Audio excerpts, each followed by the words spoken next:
what is up, y'all? I hope you are having a good day out there, and if you're not, I hope it gets better. Let's talk about something deep and heavy, something very near and dear to my heart, all right? Let's talk about racism, okay? Let's do it. The purpose of this podcast was always, in a way, to help us be better than we were the day before, right? I'm always saying that, let's make good choices, let's be a decent human being. How can we be better? How can we make the lives of the people around us just a little bit better, right? That's always kind of been the underlying purpose of this podcast. It's never been to bring judgment on others or to be hateful or to be overly critical, anything like that, right?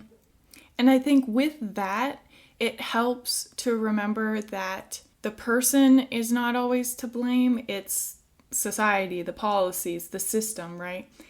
And that is, I will say, that is a very hard thing to do. It is very, very hard to separate the actions from the person, but I do think it's important that we do that.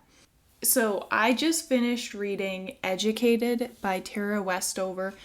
It is an amazing book. I highly recommend it. I also highly recommend that you don't read it until after you have participated in some form of therapy, especially if you had a little bit tougher childhood growing up, if you have a little bit more overbearing parents, if there's any sort of overbearing religious dynamic in your upbringing. Honestly, there's so many trigger warnings in this book. I'm not even gonna lie. You can Google them. There's a lot. And so just buckle up is what I will say. Buckle up. But all of that being said, right, it is an amazing book. So that was the biggest thing for me reading this book, from my upbringing, and then just from the very intimate retelling of Tara Westover's upbringing and her childhood and all of the struggles that she had growing up and even well into adulthood too. And you can kind of tell a lot of those struggles are still there in her current day-to-day life, but she's getting through it. But that was the big underlying message for her was, okay, where is that line between, okay, this is something that my father, my mother, my brother did to me that caused absolute harm and trauma. But how much of that was really their intent? How much of that was honestly avoidable or not avoidable? It definitely seemed like she struggled with separating actions from the person sometimes. And like I said, just being on that journey with her, reading through this memoir, I was like, damn, that is a hard thing to do. I don't know if I would have been able to do it in her shoes. It's an incredible story though. So I'll just give you the quick synopsis. She was raised in the mountains of Idaho from a very, very Mormon family, very strict. They were definitely, the end of the world is coming, for her parents at least, so they were doing all of the preparations for the end of days, yada, yada, yada, right? In the end, you find out her dad absolutely had some mental health struggles going on, maybe a little bit of bipolar disorder, maybe a little bit of schizophrenia, and so that led to a lot of that paranoia, those manic episodes, all of that stuff, right? But she was also not educated. None of her siblings went to public school because her parents believed that it was, taken over by Satan and the Illuminati was running in the government, blah, blah, blah, right? So they never went to school. They never got a proper education. She ended up, along with two of her brothers actually, absolute comeback story. 3 of them got doctorates out of 6 or 7 kids. And they went to college, they did amazing. They got a doctorate, that is huge, right? Especially considering their upbringing. And one of the examples in her memoir really stuck with me because I was like, wow, this is my life. This has absolutely 1,000,000% happened to me before. She was in one of her first undergrad classes at BYU, and she never had a proper education growing up, so she did not know about worldly events whatsoever, point blank, not a clue, right? Because she just wasn't taught them. And she's in one of these classes, it was like a world history class, something like that. and she was reading out the textbook out loud, whatever. She gets to it, and then she's like, hey, I don't know what this word means. I don't know. I don't know what it means. And the classroom was dead silent. And the professor looks at her, and he made some comment basically like a thanks for that. The class moves on, but it was like very clearly something went wrong, right? Like she had said the wrong thing. At the end of the class, her friend that she was sitting next to was like, that's not funny. You can't joke about that. Like, that's terrible. I can't believe you said that. And then kind of walked out of her life, essentially. She was like, I don't want to be associated with this. And then Tara Westover, the author, she's like, what just happened? You know? Goes back to the library, Googles it, and it was the Holocaust. And she's like, I kind of heard growing up, like, I think my dad said something about the Jews, but like, I thought they were in the wrong because they were just, I can't even remember the story that her dad had told her, but the complete opposite of the truth, right? But she had never heard of the Holocaust before. And there's one of her roommates, I think this was at least a year later, because everyone else was like, holy shit, you're weird, you're uneducated, like we don't want to be associated with you, blah, blah, blah. And then one of her roommates, it was so sweet actually, she kind of took Tara under her wing and was like, hey, like you can't say that. You actually do have to wash your hands with soap when you go to the bathroom. And she kind of took her under her wing and helped her grow into a decent human being and a productive member of society. And she was able to distinguish the actions from the person, right? So she's like, okay, Tara is saying the wrong things to every degree possible, but it is because of her upbringing. It is because she doesn't know any better. This is literally all she knows. This is what she was taught. We can't expect her to be better than her upbringing. You know what I mean? She was able to draw that distinction and separate the actions from the person. And I think that's the key point there. And that's a pretty blatant, very heavy example, right? But there are so many little examples of unconscious bias and maybe some less than educated remarks that many of us make all the time, myself included. And so I think it's very important that we all have that person, like Tara's roommate, just to say like, hey, maybe you shouldn't say that, right? Best intentions, sure. Maybe you did not know. That's fine. That's fair. But like I've said before, once you know, you know. So I'm going to bring up a couple examples, specifically questions that a lot of people ask all the time. And I'm willing to bet that these questions will be very, very familiar to you all. You've probably heard them 1,000 times, didn't even really think of it. Maybe people have asked you these questions. Maybe you've asked them yourself. I know I have. And they both stem down to a genuine desire to get to know someone better. From the best intentions, from a willingness to understand, a willingness to be open and inclusive, which is great, right? That's what we want. That's ultimately the goal. However, these questions aren't necessarily the best way to go about it. The first one is a little bit more harsh to ask, I think, and that is, what are you? Okay. Now, human is always the right answer to this question, all right? Just my personal opinion. But let's set the scene, okay? People are curious about your ethnicity, your race. Awesome, cool. They want to know because they want to get to know you better. Cool, we love that.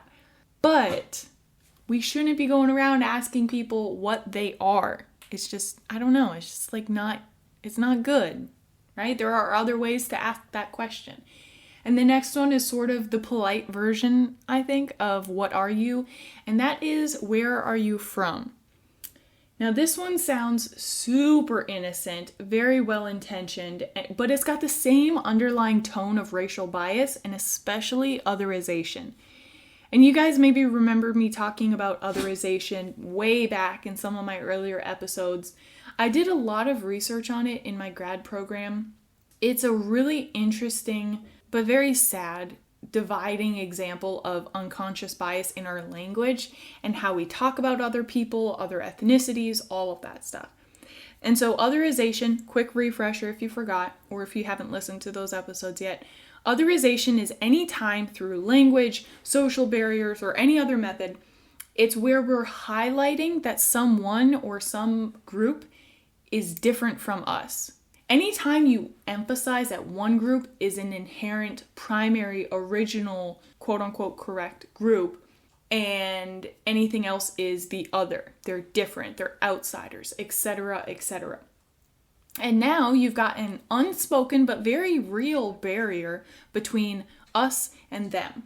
A distinct line between the two groups. Because remember, anything unfamiliar, anything different from us anything different from what we know is usually considered wrong or bad socially because it's unknown. It's not what we're used to. And so when we ask, where are you from, in relation to ethnicity or race, we're ultimately saying, we know you're not from here. We know you're not one of us. So what are you? Where are you from insinuates that they are visiting inherently and that they have another home somewhere else. It insinuates that this is not also their home. It insinuates that they belong somewhere else.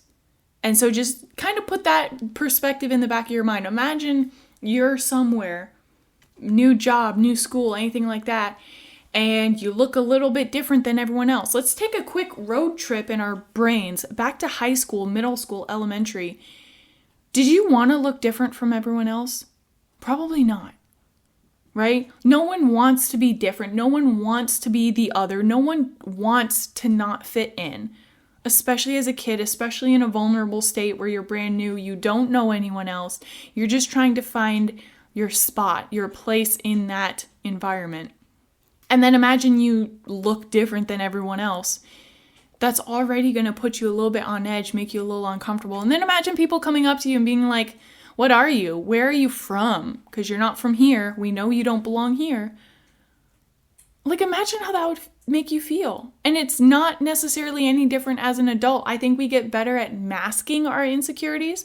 I think we get better at hiding and burying some of those vulnerabilities. But the ultimate urge and desire to feel seen, to feel loved, to feel wanted, to feel like you belong somewhere, to feel like you have some sort of community, I think it's kind of inherent in all humans deep down. And so imagine someone just kind of questioning that and just saying like, hey, by default, I know you don't belong here, but where are you from? And so I have a story with this too. I'm sure you guys all have a story, but I have a recent story. And I was at drill weekend, right? For the Air Force Reserves. I went into work and I'm still doing like the newcomers in processing schedule, whatever. And one of the leaders of my work section, I'll say, been in the military for well over 20 years, super high ranking, very important position, yada, yada, yada, right? You guys get the idea. And so she was coming to talk to us to do like a welcoming speech, sort of.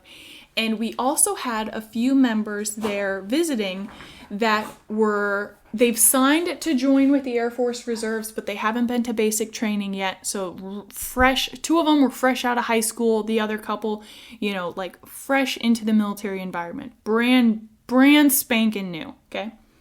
And so she's talking to all of us, and the one kid, bless his heart, he's black and he had an accent to set the stage for you. And so this leader is kind of going sort of one by one down the line of like, hey, what's your name? Where are you from? When are you going to basic training? She gets to him and right off the bat, he says his name and when he's going to basic training. And she goes, where are you from? And he was like, oh, Fairborn, I think. I don't know. It's like a town around here, right? And she cuts him off and she's like, no, like, where are you from? And at this point, I'm like beating my head against the desk because I was like, I cannot believe you just asked that question. This is painful to watch. And then he was like, Ghana. And then she goes, oh, okay, I thought I heard an accent, but I didn't want to assume, And I was like, good, who invited you here? Like, where is your social awareness? But then I had to force myself to kind of take a step back, and I'm like, listen, she is within the older generation of military members. Back in her day, like, anti-racism was not a concept. Social bias was not a concept. That was not familiar territory for them. I was like, she's probably never in her life even heard the question of, like, hey, maybe I shouldn't say it this way. Like, I don't think she has ever had a cultural sensitivity training once in her life. And I can't fault her for that, right? I can't fault her for that. If you don't know, you don't know. And again, this is why this podcast is here, because everyone and their brother, I'm sure, has asked this question. Again, me included. They have asked, where are you from? What are you? At some point in their life. Or they have heard it and it did not ring any bells of maybe we shouldn't ask this question. And so I just always need to remember, like, hey, it's the actions, not the person. You bring it up like, hey, let's maybe not ask this question to people in this way. There are other ways to ask this question. Leave it at that. It does not inherently make her a bad person. It doesn't inherently make her uneducated or anything like that. But these are all of those little, seemingly insignificant, these little cultural biases that we have every single day all around us. And I don't know. I mean, I think it's kind of up to us to bring it up and be like, hey, maybe there's another way to phrase that. Hey, maybe we shouldn't ask that. You know, and I know what some of y'all may be thinking, damn, Maggie, you're really going 0 to 100 right now on this. It's not that serious. But I do challenge you to sit with this for a second and really consider if there's another reason why it bugs you to think of it this way. Language does matter. The words that we choose do matter. They do mean something. And if you don't think it's that serious, and if you think I'm being melodramatic, that's fine. But would it hurt to choose different verbiage, to ask these same questions in a different way? How much damage would it do to just ask, hey, what's your ethnicity? And now, y'all know this is my jam, right? Like, language, cultural divides, all of that is my thing, especially the concept of anti-racism. Again, I did touch on this concept in earlier episodes, so if you want a refresher, check out episodes 1, 3, and 28. But shout out to one of my friends who posted a photo of her baby reading this book, and it made me buy it. There's this kid's book, I think it was put out in 2020, I believe, and it's called Antiracist Baby by Ibram X Kendi, and it is amazing. It's like, to me personally, this is like a book that every single human should read multiple times, like over and over, until it's just normal, right? Until it is just normalized to be anti-racist. Because again, quick refresher, like, being not racist isn't always enough in today's day and age. Like, to be anti-racist is to actively promote and create a sense of equity and just straight up inclusion across all ethnicities, across all races, all diverse groups. Point blank. And this book, it's on Amazon, it's everywhere. But it's a kid's book, right? So amazing pictures, flowy rhymes, all that. And it goes over 9 ways to be anti-racist. And I'm not going to read it all because I don't want to spoil it, and y'all should support the author and buy the book if you have kids, or just if you want to read it. But my favorite one, which I think is easily the most important, is using explicit language when talking about race. It's not a swear word to say race. It's not some taboo subject that should be avoided. And this book also highlights the main message that no child is born with bias. It's grown within them as they experience their environment and the messages of those around them.